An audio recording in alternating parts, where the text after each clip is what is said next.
안녕하세요. 김성길 목사와 함께하는 사람 이야기 제2단원의 G7 과정입니다.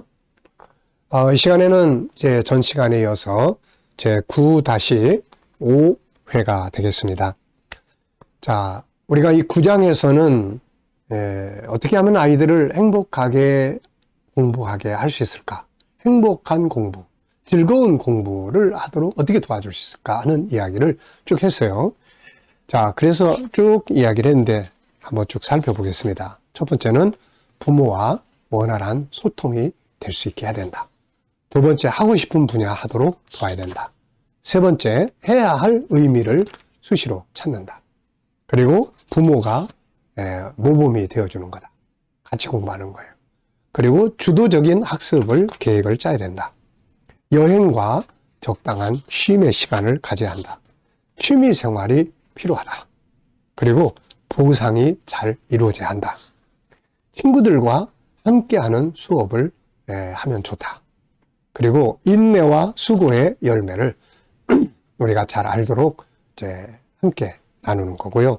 꿈과 비전을 만들도록 도와야 된다. 자, 그리고 이제 영성갖기에까지 이야기를 했습니다. 총 16가지인데요. 자, 이 시간에 남은 것들 한번 정리를 해보죠. 자, 우선은 또 13번째는 현장 경험하기입니다. 현장을 경험하게 하라. 현장. 실제 경험하기예요. 앞에서 설명한 바와 같이 학문은 현실의 삶을 살기 위한 지식입니다. 따라서 공부하는 것들이 현실과 상관없는 것이라면 즐거운 공부가 될 수가 없죠. 아이들이 공부하는 것이 현실에서 어떻게 사용되고 있는지 현장을 찾아보게 하고 방문해서 실제를 경험하게 하는 것이 아주 중요합니다. 필요하면 부모의 일터에 나와 아르바이트를 해서 돕게 하기도 하고 그 결과로 수익을 얻게 해주는 것도 중요합니다. 또 공부하는 것이 어디에 사용되는 것인지를 묻기도 하고 어디에 사용할 수 있는지를 찾아서 나누기도 하고 이것이 세상에 인류 역사에 어떤 도움을 줄 수 있는지를 찾아보게 하는 것도 아주 중요합니다. 이것을 통해서 이론적인 공부가 아니라 실제를 경험하고 자신의 미래를 그려볼 수도 있게 되는 거죠. 저는 가끔 부모님들에게 부모님들의 일터에 아이들이 와본 일이 있느냐 이런 질문을 해요. 그럼 어떤 분들은 한 번도 안 와봤다고 그럽니다. 이것은 올바른 게 아니에요. 자, 올바른 수업은 현장에서 하는 거예요. 그래서 제가 요즘에 그림에서 수학 찾기, 뭐 생활 현장에서 수학 찾기, 삶의 현장에서 수학 찾기 이런 거 많이 합니다. 학습 지도할 때. 그러니까 내가 공부하는 것이 어디에 응용이 되고 있거나 응용될 수 있다는 것을 경험을 해야 되는 거예요. 그래야 공부가 즐겁고 관심이 있는 공부가 됩니다. 14번째는 갈등과 상처를 치료해 줄 수 있어야 됩니다. 그리고 편안한 환경을 만들어 주는 게 중요하죠. 즐겁고 행복한 공부가 되게 하려면 우선 가정의 안정감을 가져야 합니다.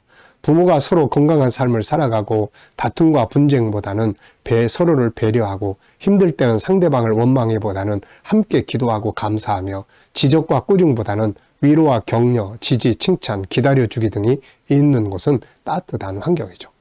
이런 가정에서 사는 자녀들은 즐겁고 행복한 공부를 할 수 있어요. 자, 우리가 봄이 돼도 싹을 내지 못하는 곳에는 아직 얼어 있는 곳이에요. 얼어 있는 곳에는 싹이 나지 않습니다.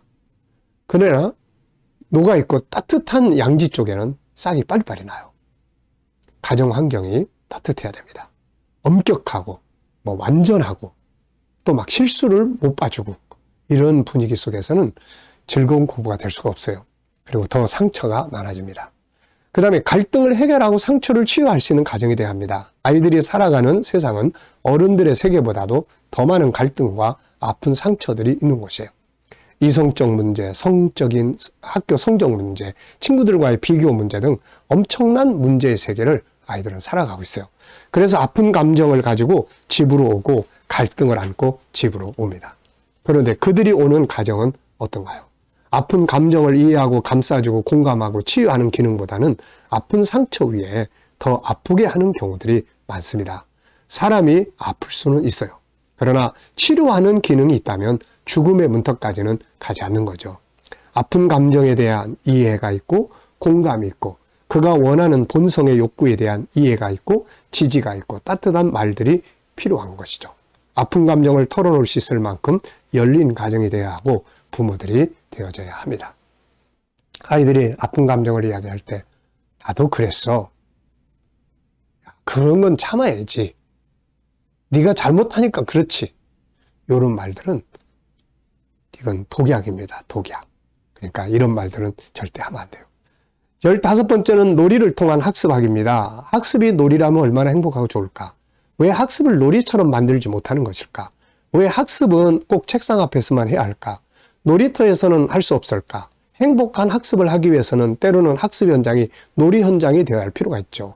부모는 이것에 관심을 기울여야 합니다. 사람들은 놀이는 학습이 아니고 노는 시간에만 하는 것이고 학습은 책상 앞에서만 해야 한다는 생각들을 가지고 있죠. 그러나 이것은 바꿔야 할 고정관념이에요.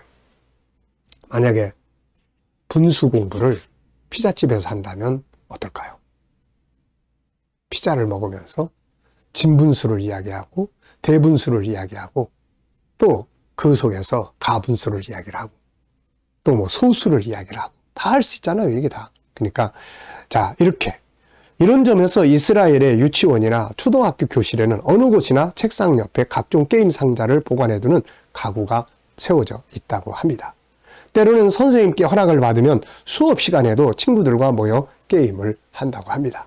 이때 아이들이 하는 게임은 수업 시간에 다룬 내용을 지루하지 않고 쉽게 익힐 수 있게 만들어진 거죠.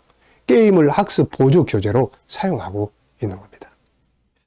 유대인들은 이 율법서와 함께 탈무드라는 걸 가지고 있어요. 참, 이게 필요한 거예요. 우리는 뭔가 해야 될 어떤 거는 있는데 그걸 즐겁게 할 수 있는 도구들이 없는 거예요. 이거를 개발을 하고 이걸 발전해야 됩니다. 네. 참 제가 이런 유대인들의 교육에 대해서 연구를 해보면서 참 부러운 게 바로 이런 부분들이에요. 이런 부분들. 네. 자, 마지막 16번째입니다. 감사일기 쓰기, 칭찬일기 쓰기.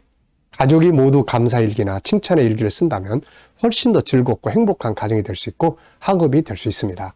감사와 칭찬의 말들은 사람의 마음을 치료하고 평안을 주기 때문이죠. 그래서 성경은 우리에게 범사에 감사라고 당부하고 있는 것입니다. 자, 우리가 이제 16가지의 행복한 학습 만들기에 대해서 살펴봤어요. 100% 행복은 만들 수 없지만 그래도 90% 아니면 80% 정도는 그래도 공부하는 게 의미가 있어. 그래도 공부는 정말 재밌게 할 수가 있다. 이것이 내 인생을 행복하게 해주는 도구야. 이런 정도의 개념은 가질 수 있도록 만들 수 있는 겁니다. 이 16가지 우리가 꼭 잘 기억하면서 정말 우리 아이들이 즐겁고 행복하게 공부하고 크게 발전해서 세상에 나왔을 때 즐겁고 행복하게 살아가는 그런 모습, 그 위에 하나님의 영광을 나타낼 수 있는 그런 모습들이 다 됐으면 합니다. 자, 이 시간 말씀 여기서 마치겠습니다. 감사합니다.